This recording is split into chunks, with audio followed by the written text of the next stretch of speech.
नमस्कार मित्रों, मैं कन्हैया यादव भारतीय प्रदेश उपाध्यक्ष अखिल भारतीय परिवार पार्टी उत्तर प्रदेश आज आप लोगों के बीच में एक विशेष मुद्दे को लेकर के लाइव हूं। मैं चाहता हूं कि आप लोग अधिक से अधिक संख्या में हमसे जुड़ जाएं, जिससे मैं अपनी बात शुरू कर सकूं। कुछ साथी हमसे जुड़ना प्रारंभ हो गए हैं। मैं आप सभी का बहुत बहुत स्वागत अभिनंदन वंदन करता हूं अपने इस फेसबुक लाइव में।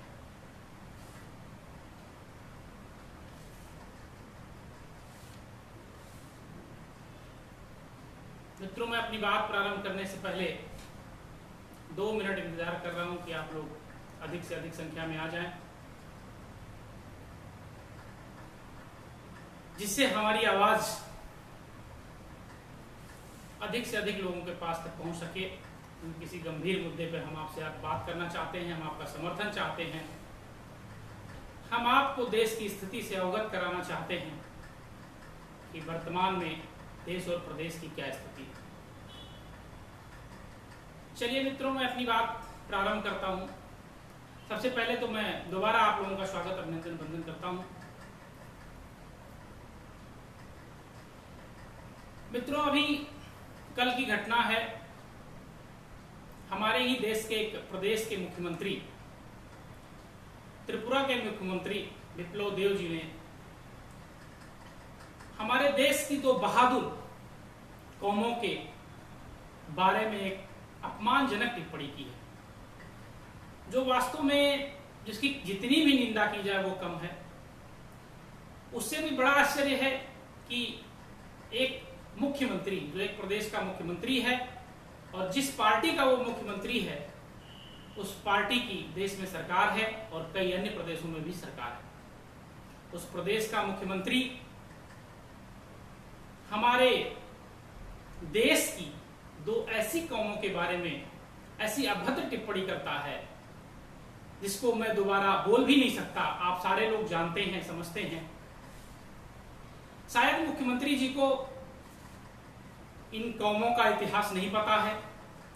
उन्हें इन कौमों का इतिहास पढ़ने की आवश्यकता है, या उनकी जो पाठशाला है जहां उनको सिखाया जाता है, पढ़ाया जाता है, वहां उन्हें ऐसा ही पढ़ाया सिखाया गया होगा कि देश में देशवासियों को आपस में किस तरीके से लड़ाया जाए। शायद उनकी पाठशाला में यही सिखाया जाता है, या किसी की निंदा कैसे की जाए, किसी को नीचा कैसे दिखाया जाए, शायद उनकी पाठशाला में यही पढ़ाया लिखाया जाता है। मित्रों, उन्होंने कल जो कृत्य किया, जो अपमानजनक टिप्पणी की, उसके बाद पूरे देश में अखिल भारतीय परिवार पार्टी एक ऐसी इकलौती पार्टी है जिसने इस मुद्दे को जोरदार तरीके से उठाया और हमारी पार्टी के शीर्ष नेतृत्व ने यह निर्णय लिया कि वो भले ही कोई मुख्यमंत्री हो, कोई प्रधानमंत्री हो, वो देश से ऊपर नहीं हो सकता और किसी को भी देश की एकता और अखंडता को तोड़ने का अधिकार नहीं है। इसी बात को जो हमेशा हम कहते आए हैं कि हम भारत के सारे लोग भारतीय हैं, हम जाति और धर्म और मजहब के आधार पर किसी से भेदभाव नहीं करते हैं, और अगर कोई ऐसा करता है तो उसे हम करने भी नहीं देंगे।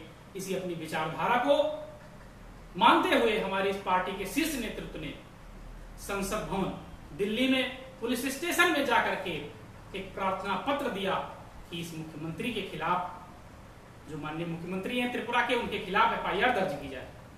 और हमारी पार्टी के शीर्ष नेतृत्व से लेकर के 22 प्रदेश में फैले हुए सभी कार्यकर्ताओं ने सोशल मीडिया के माध्यम से विरोध करना प्रारंभ किया। और जब ये विरोध पूरे देश में एक मुखर रूप लेने लगा तो हमारे मुख्यमंत्री जी ने माफी मांगी। मित्रों, क्या किसी को गाली दे देना, किसी को अपमानजनक शब्द कह देना, किसी की बेइज्जती कर देना, उसके बाद माफी मांग लेना पर्याप्त है? मेरी समझ से यह पर्याप्त नहीं है। और जब तक मुख्यमंत्री जी इस्तीफा नहीं दे देते हैं तब तक हम लोग उनका विरोध करते ही रहेंगे। और मुख्यमंत्री जी को मैं अपनी तरफ से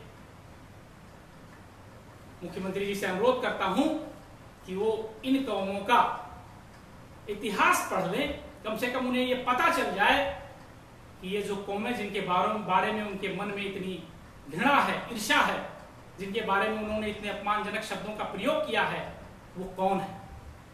मित्रों, मैं बताना चाहूंगा कि गुरु नानक देव से लेकर के और गुरु तेग बहादुर सिंह जी तक का इतिहास अगर उनको पता होगा या नहीं पता तो दोबारा देख लें, उनकी हिम्मत कैसे हुई इन कौमों के बारे में ऐसा कहने की।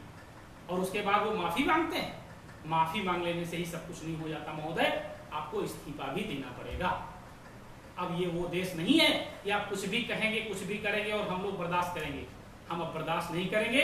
देश की जनता जाग चुकी है और हम जनता के साथ कंधे से कंधा मिला करके खड़े हैं और हम आपसे इस्तीफा मांगते हैं और इस्तीफा लेकर के ही रहेंगे। मित्रों, उससे भी बड़ी आश्चर्यजनक बात है कि जिस पार्टी में खट्टर और दुष्यंत चौटाला जी जैसे नेता हैं, उन्होंने उनके मुंह से एक भी शब्द नहीं निकले और उस पार्टी के शीर्ष नेतृत्व ने आज तक न उनसे कोई लिखित मांग की कि आप इस पर स्पष्टीकरण दीजिए और ना ही उस मुख्यमंत्री से, उन मुख्यमंत्री महोदय से किसी तरीके की कोई मांग नहीं की कि आपने ये क्या किया है, ना उनके खिलाफ कोई कार्रवाई की गई। अगर उस पार्टी में जरा सी भी नैतिकता है और राष्ट्रवाद का जो ढोंग करते हैं वो वास्तव में सच है और देश के प्रति अगर उनकी वास्तव में आस्था है, तो उनको अपने इस मुख्यमंत्री से इस्तीफा लेना चाहिए। और जब तक ये मुख्यमंत्री इस्तीफा नहीं दे देते हैं, तब तक हम लोग देश की जनता के साथ मिलकर के ये लड़ाई लड़ते रहेंगे। मित्रों, मैं जिस प्रदेश से हूं उस प्रदेश के बारे में भी आप लोगों से कुछ बात करना चाहता हूं। पिछले कुछ दिनों में 2-4 घटनाएं ऐसी हुई हैं कि मन बहुत दुखी हो गया। आज ही अमेठी की एक घटना है, हमारे सेना के एक जवान घर आए हुए हैं छुट्टी पे और उनके पिता को बदमाशों ने, गुंडों ने पीट पीट के लहूलुहान कर दिया और वो बेचारे फेसबुक पे आकर के, मीडिया, सोशल मीडिया में आकर के रोते हुए उनका जब चित्र देखा गया, उनका वीडियो देखा गया, तो बरबस ये सोचने को मजबूर हो जाया गया कि जो जवान हमारे देश की रक्षा करता है, हमारी रक्षा करता है, अगर उस जवान के परिवार के लोग ही सुरक्षित नहीं हैं तो फिर क्या कहा जाए। मित्रों, दूसरी घटना में आपको बताऊं कि गाजियाबाद में एक पत्रकार की हत्या हो जाती है, गोली मार दी जाती है और वो पत्रकार बंधु की हत्या हो जाती है।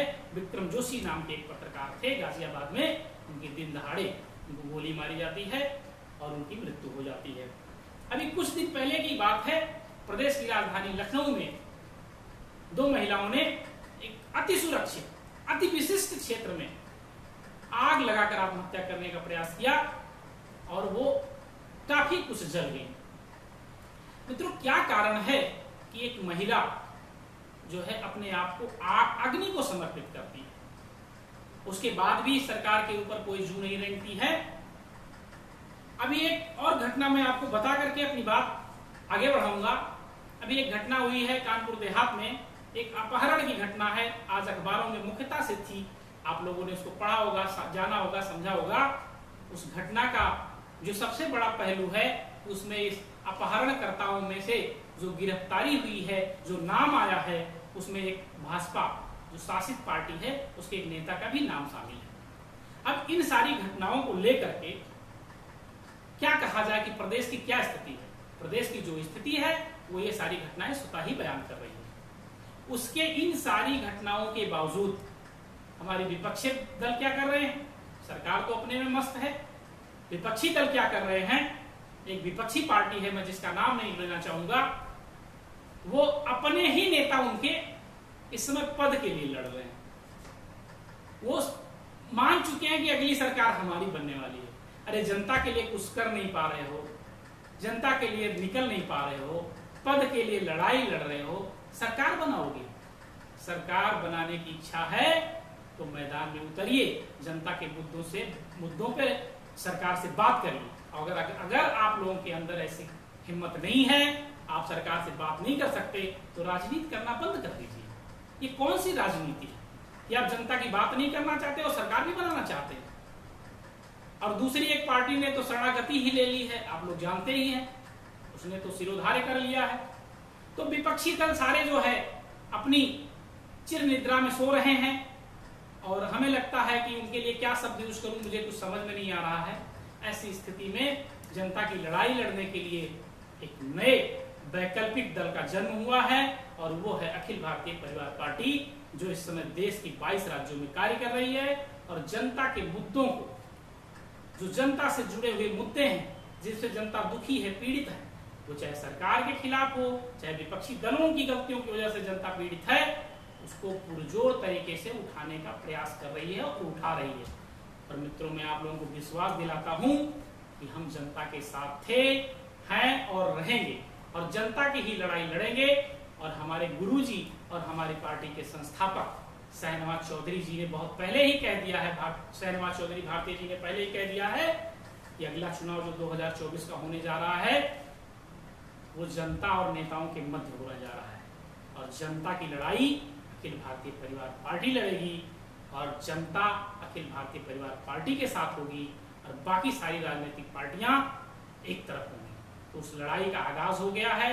हम आप लोगों से अनुरोध करते हैं कि इस लड़ाई में आप हमारी पार्टी और जनता का साथ दीजिए, अपनी लड़ाई खुद लड़ने का प्रयास करिए, जिससे ये देश में फैले हुए भय, भ्रष्टाचार, भूख और बेरोजगारी को दूर करके एक अखंड भारत की कल्पना की जाए और भारत को गौरवमयी स्थिति में पुनः पहुंचाने का प्रयास किया जाए और मां भारती को परम वैभव पर पहुंचाया जाए। मैं इन्हीं शब्दों के साथ अपनी बात को विराम देता हूं। बहुत बहुत धन्यवाद, आभार। जय हिंद, जय भारत।